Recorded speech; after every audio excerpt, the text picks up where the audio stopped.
We're going to talk right now about building trust through reliability. And what are the results in an organization when people don't follow through on their timelines or don't get things done or don't follow, et cetera? What does that lead to? And that's a pretty simple question, but let's dig in. Project failures.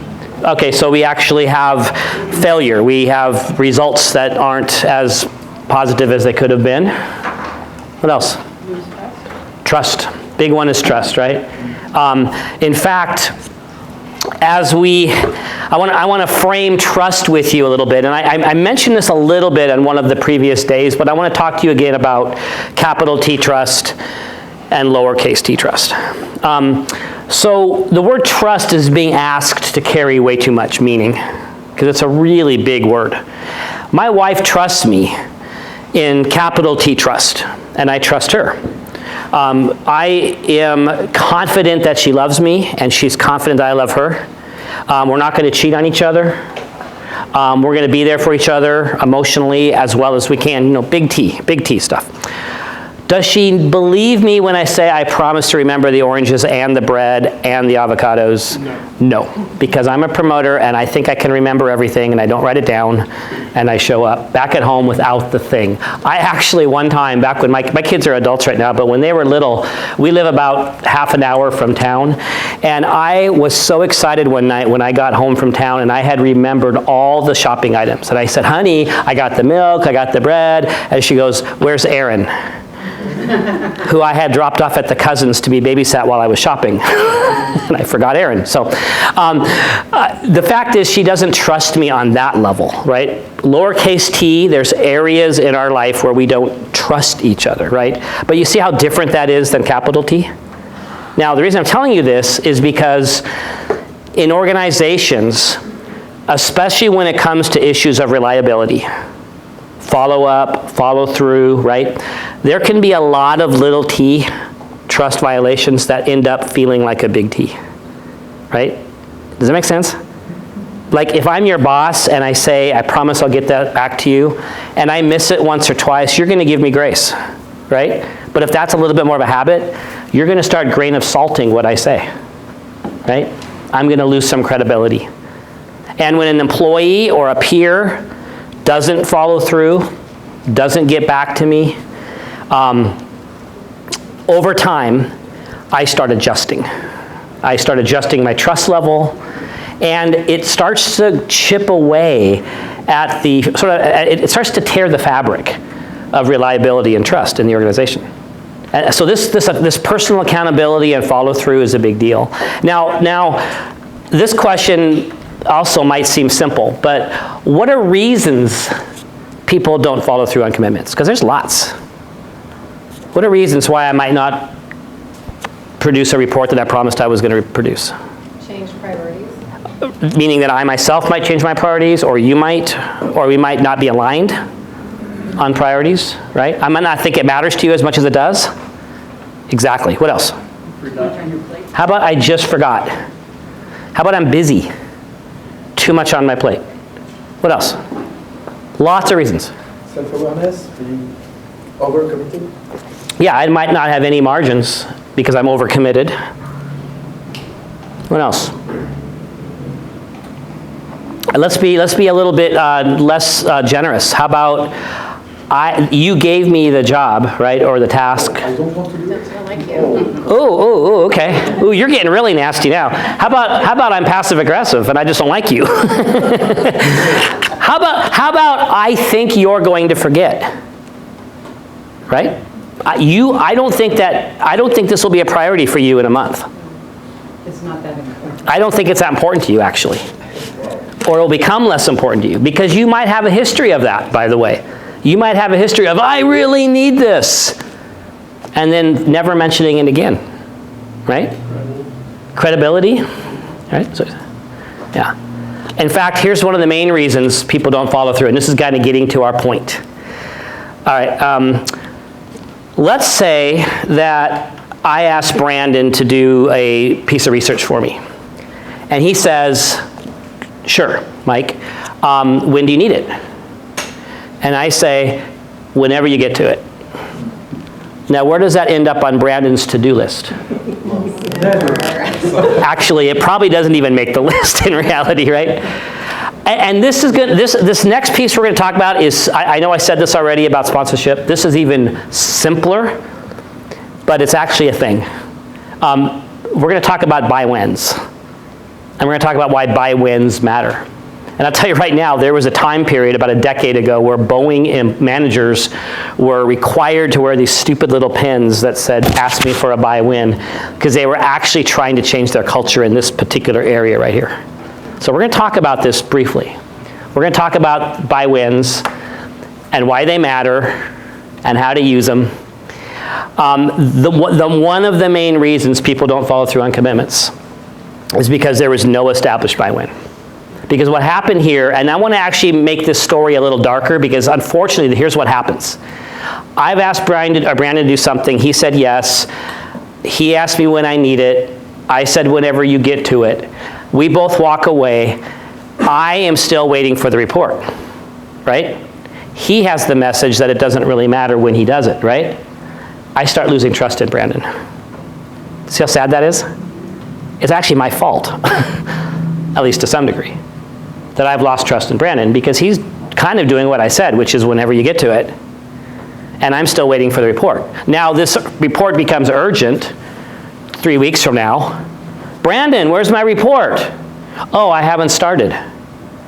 Now I have trust problems with Brandon. And I'm telling you this story because I want you to recognize how unfortunately easy it is for trust problems to develop when we're not kind of religious with our buy-wins. And that's what Boeing was trying to do for a while, is really get people to plug into why if you don't set buy-wins and negotiate them and establish them, you actually have relationship problems that are unnecessary. You didn't have to have those relationship problems if you develop a culture that has buy-wins as one of its factors. Does that make sense? So let's do it.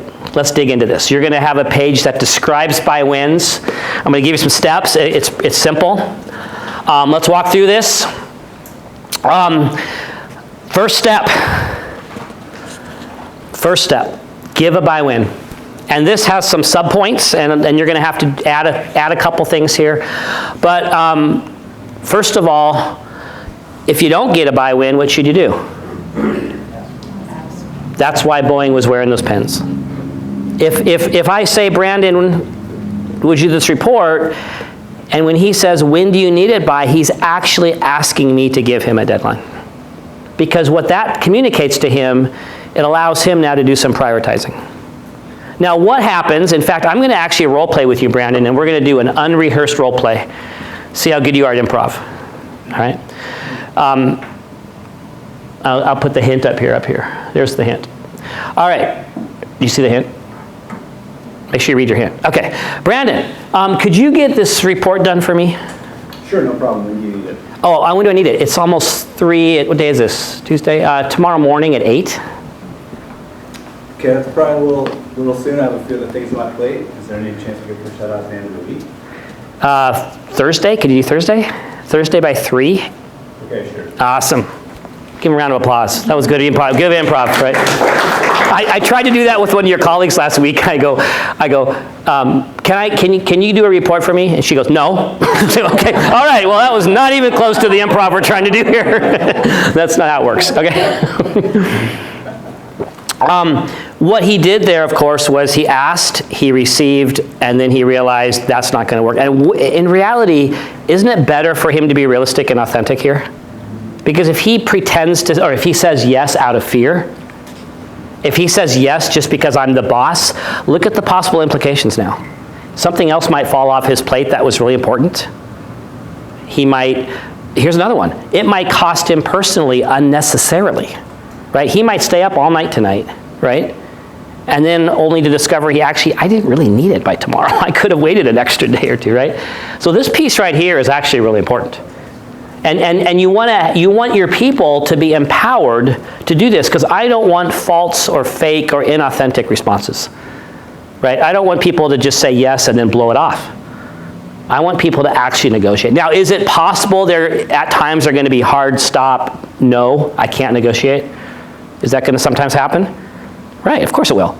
But if that's happening all the time, I think you're creating your own emergencies. Right? It's not an emergency every time. So if that's always happening, no, I really do need it by tomorrow, and that happens constantly, there's something wrong on my side here, because that's just not real life. Something we've added here, a hint for leaders. Why don't you be the one that starts the negotiation, if you can afford it, right? So, hey, Brandon, could you do this report for me? Just say yes. Yes. All right. Hey, I need it sometime between now and like 2 weeks from now. When can you get to it? Right? Etc. Does that make sense? I just think it's really graceful to be able to actually give your employees some wiggle room, some autonomy. Ask them to kind of, I might even say, what else is on your plate? I might even help him rearrange it. Right? Lots of cool things I could do as the boss to be reasonable and to negotiate. Because what we're shooting for, guys, is a culture of reliability, right? A culture where you can trust each other in terms of getting things done. All right, so that's the first piece, is just the general idea of establishing it in the first place. Another hint, ASAP is not a by-win.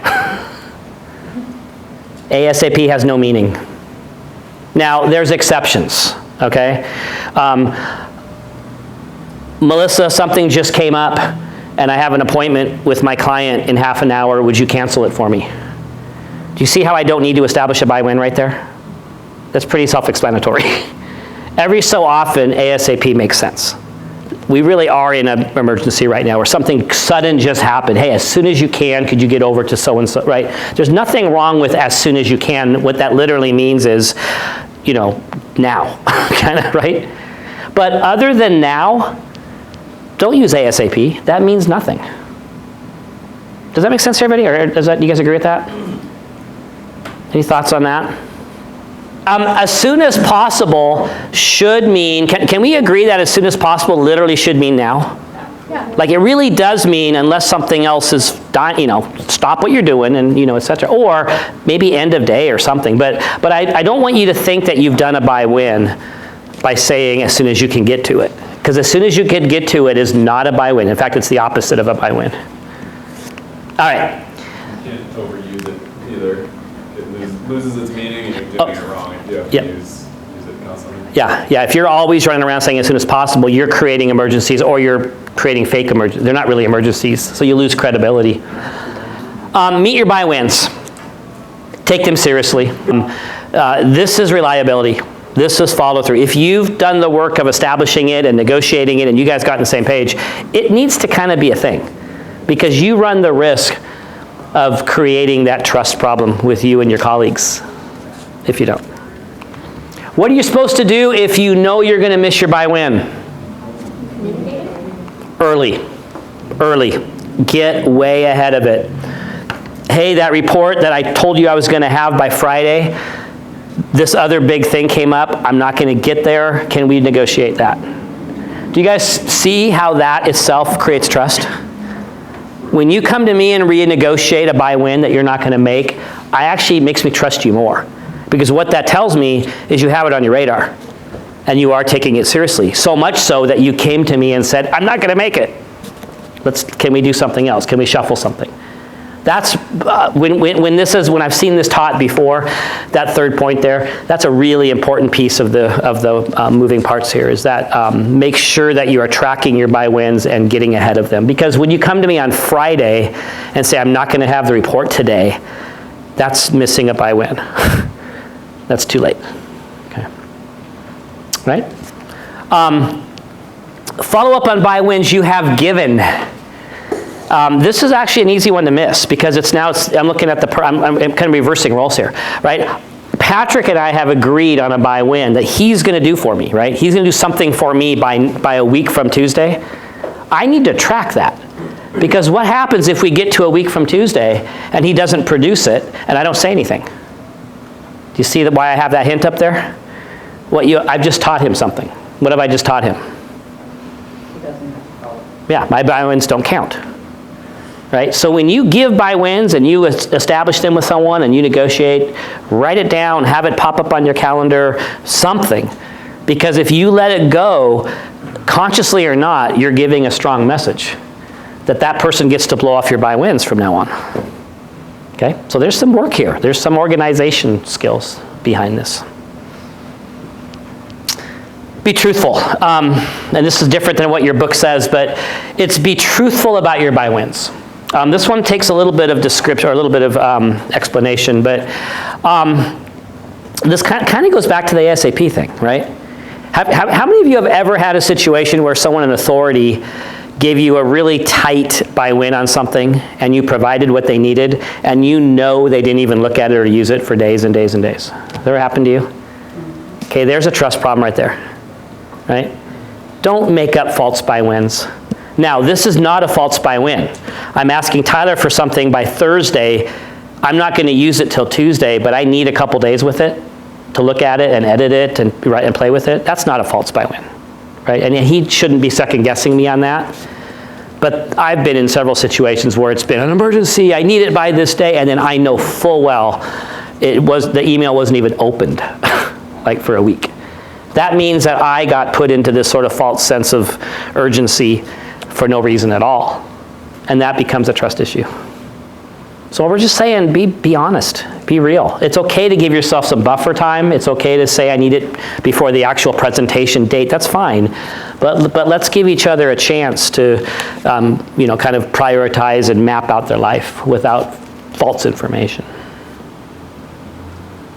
One of the reasons people buffer their buy-wins is because of a history, right? Rich is always an hour late. Are you Rick or Rich? Whatever you want. Rich? It's Rich, okay. So Rick or Rich is always a week late on my buy-wins, so I start moving my buy-wins up by a week to give him room to be late. Don't play that game.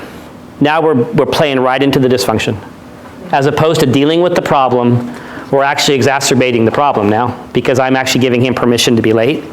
And by the way, it backfired on me. You're going to think I have low IQ, that I even tried this. But in my first, second, or third year of marriage, I started telling my wife that the airplanes were leaving an hour earlier than they were leaving, thinking that then she would be on time to the airport. And it only worked until she started figuring out that I was lying to her, and now she adds an hour every time. So I've kind of made it worse. So be truthful about your buy-wins. Buy-wins work in 3 directions. Right? Obviously, you work for me, it works right there, right? I'm going to be asking you to do things. We're going to establish buy-wins together. Is it okay to establish buy-wins with peers? I think you don't have authority, but actually what we find in organizations, that's almost just as important. That's where we have trust issues, right? I want to make sure we park on that for a second.